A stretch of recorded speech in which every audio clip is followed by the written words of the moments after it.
de imprensa. Este ano, o homenageado é Fernando Schiller.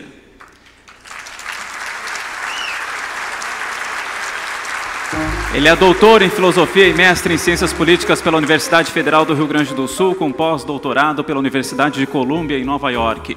Professor e pesquisador no INSPER, especialista em políticas públicas e gestão governamental pela ENAP, gestão cultural e cooperação ibero-americana pela Universidade de Barcelona, ex-secretário de Estado da Justiça e do Desenvolvimento Social do Rio Grande do Sul, diretor-geral do IBMEC e diretor da Fundação Iberê Camargo. Colunista da revista Veja e criador do projeto Fronteiras do Pensamento, hein? Schiller traz lucidez através de seus textos, exercendo a defesa dos valores da liberdade de expressão com necessária moderação, posicionamento, né, Fernando? Ele é uma verdadeira referência para o Instituto de Estudos Empresariais e seus associados. Está aqui ao meu lado, então, Fernando Schiller, e eu chamo aqui a vice-presidente do IEE, a Paola Kozer Magnani, para entregar essa homenagem. Fernando.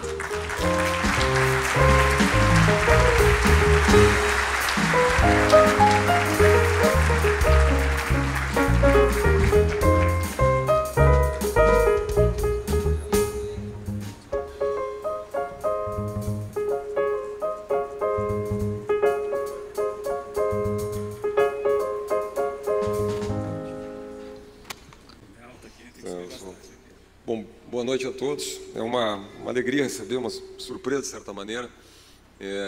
Hoje eu vinha vindo para cá pela manhã no aeroporto, encontrei um conhecido meu e ele me perguntou: eu estou indo para Porto Alegre? Eu disse: estou indo para Porto Alegre, vai visitar a família? Eu disse: não, vou ganhar um prêmio. Eu disse: vou ganhar um prêmio. Ele disse: prêmio do quê? Eu disse: não. Eu falei: liberdade de expressão. Ele disse: mas não é perigoso esse negócio? Ele fez uma cara meio assim, ele quase olhou para o lado assim. Eu digo, falei alguma coisa. E é curioso, né? Isso é talvez um sinal do momento que a gente está vivendo no Brasil, né? E isso talvez justifique o prêmio, né? Mas eu queria fazer aqui uma rápida menção a todos os presentes, presidente Temer, Dr. Jorge, mas me permito uma rápida e singela homenagem a uma figura que é uma referência para mim e que se pautou nesses anos todos pela defesa, às vezes difícil, da liberdade de expressão no Brasil, num lugar, muitas vezes difícil e decisivo para o país, que é o ministro aposentado do Supremo Tribunal Federal, Marco Aurélio Mello. E, ministro, digo por quê? E digo por quê, ministro? Porque o senhor ocupou uma posição de poder onde o senhor poderia usar o poder, inclusive, para o abuso do poder. E sempre que o senhor teve diante de si o poder, usou em favor, não do abuso, mas da liberdade. E na liberdade, na forma do direito. E eu estudei muito isso, inclusive alguns dos seus votos, e aqui eu queria começar, eu vou falar muito rápido, menos que o professor Lynch, mas dizer que esse é um ponto central. Eu tenho insistido muito nos meus artigos, e é curioso que a gente no Brasil hoje esteja discutindo coisas que a gente pensava eventualmente que nós havíamos resolvido no Brasil.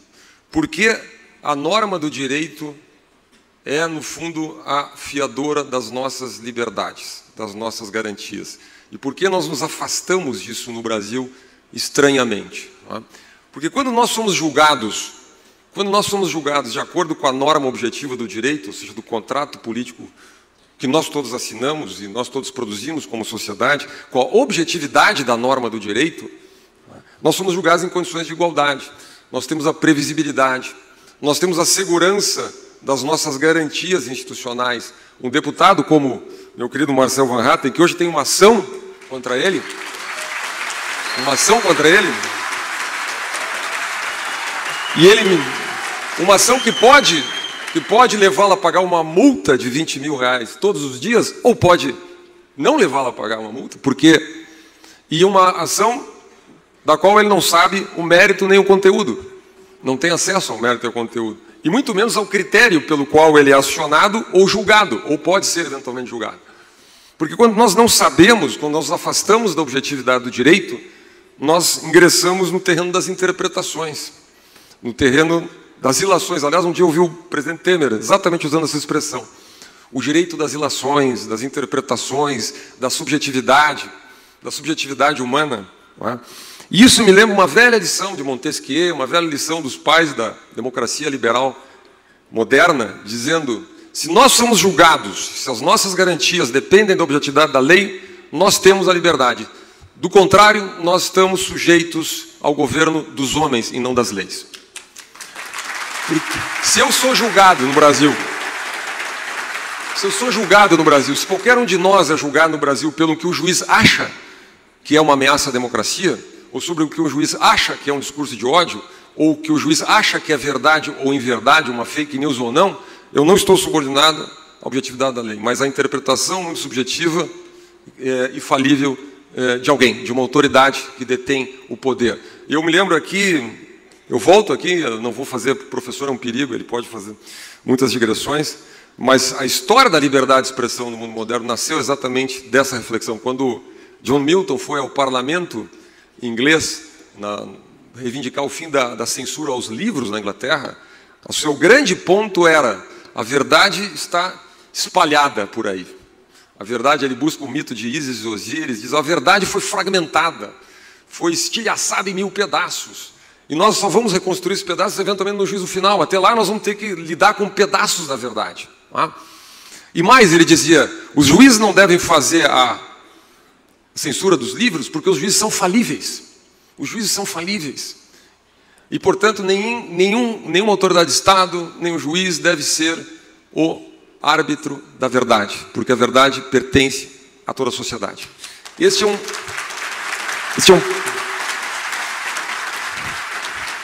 E a partir dali nós temos todo o problema. Eu sou de uma geração, presidente, eu sou uma geração que, como muitos aqui, acompanhou todo o processo de redemocratização do Brasil, ainda muito jovem, lá nos anos 90, nos anos 80.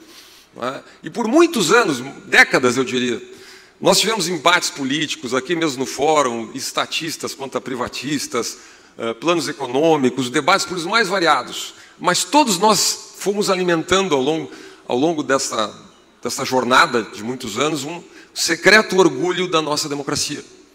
Eu mesmo participo de temas de liberdade de expressão há muito tempo.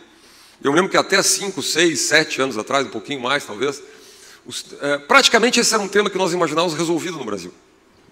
Resolvido no Brasil. Aliás, me lembrava de John Stuart Mill, em 1859, no On Liberty, onde ele abre o capítulo sobre liberdade de expressão, dizendo exatamente isso. Esse é um tema meio resolvido na Inglaterra já, em 1850.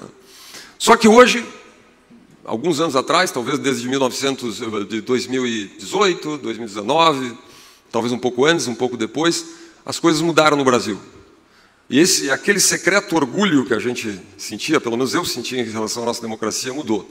Hoje eu confesso para vocês, por vezes eu sinto vergonha. Eu sinto vergonha da nossa democracia. Eu sinto vergonha, é triste dizer isso. Eu sinto vergonha quando eu vejo um economista, presidente Temer, como Marcos Sintra, banido das redes sociais porque fez uma pergunta no Twitter sobre a votação do sistema eleitoral.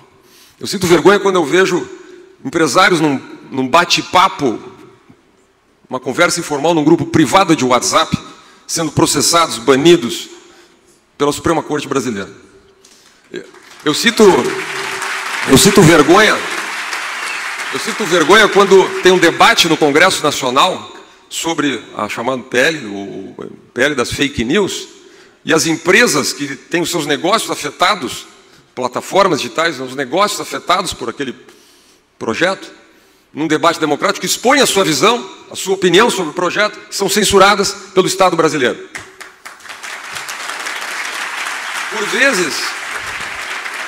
Por vezes a gente pode imaginar que isso é um enorme conjunto de mesquinharias, onde deputados são banidos de rede social, tendo lá o artigo 53 da Constituição que garante a imunidade parlamentar.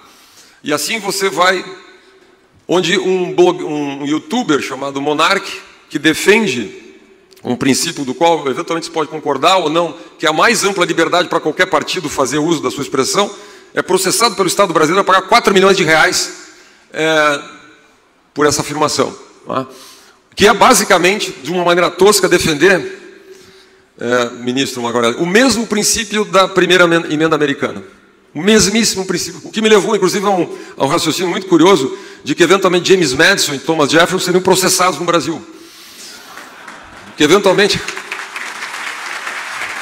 que eventualmente o juiz Oliver Holmes e o Luiz Brandeis, que foram os arquitetos da interpretação contemporânea, e gerações de ministros, de juízes da Suprema Corte Americana, seriam postos fora da lei, eventualmente com uma multa de R$20 mil por dia no Brasil. Isto é um mal-estar. Eu digo para vocês que, por isso eu passei a virar uma pessoa que escreve muito sobre isso. Alguma vez até recebi uma carta de um leitor dizendo: são ótimos seus textos, mas você não pode falar de outro assunto?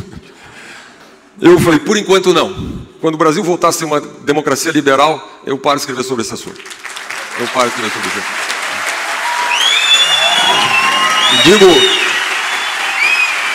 Digo para finalizar, eu sempre gosto de responder, até porque eu vejo que tem muita gente jovem aqui, alguns mais coroas talvez já me ouviram falar isso. Por que eu defendo tanto, ou tantos aqui defendem, por que defender a liberdade de expressão? Eu digo sempre que defender a liberdade de expressão não é para as boas ideias, não é para as ideias legais, também para as ideias legais, também para as ideias boas.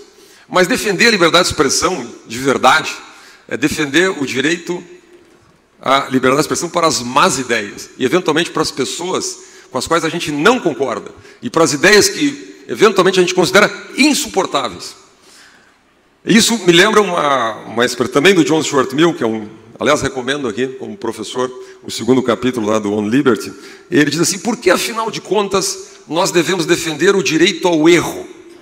Por que, afinal de contas, nós devemos defender o direito a fake news, o direito ao discurso absurdo, ao discurso insuportável? Qual é a lógica disso? Pois eu respondo: a lógica de defender o direito ao erro, a proteção, a garantia do direito ao erro na expressão, não é pelo erro, não é pela vantagem, pelo bem-estar, pela utilidade que o erro pode nos trazer, mas é pela defesa de um princípio. Um princípio que, se nós assegurarmos e garantirmos, faculta o florescimento da verdade. É por isso que nós defendemos, uma sociedade garante, historicamente, durante 300 ou 400 anos do mundo moderno, se constituiu lentamente essa ideia. Aliás, num filme brilhante, que eu também gosto de citar, chamado O Povo contra Larry Flynt, um certo momento, quando aquela revista que não servia para nada, aquela revista que era um erro e que devia ser banida, e o caso foi para a Suprema Corte Americana, e um dia ele se irritou, o Larry Flynt, juntou a imprensa em torno dele e disse assim: olha, eu quero dizer, eu sou o pior dos americanos, eu concordo com vocês. Eu sou o pior dos americanos. Agora, se a Constituição dos Estados Unidos me protege, a mim que sou o pior dos americanos, protege a todos vocês que são melhores do que eu, porque eu sou o pior dos americanos. E este é o sentido último da defesa da liberdade de expressão. Porque nós não somos infalíveis, nós somos falíveis, portanto, ninguém sabe exatamente, em última instância, tem a garantia do que é o erro e do que é a verdade, ok? Mas é a garantia da defesa, a única maneira que nós temos de defender e assegurar a vigência de um princípio que, no fundo, protege a todos nós, inclusive ao florescimento das boas ideias. Por fim mesmo, quero dizer para vocês, dedico este prêmio a todas as pessoas perseguidas, banidas, censuradas no Brasil de hoje. Em nome delas,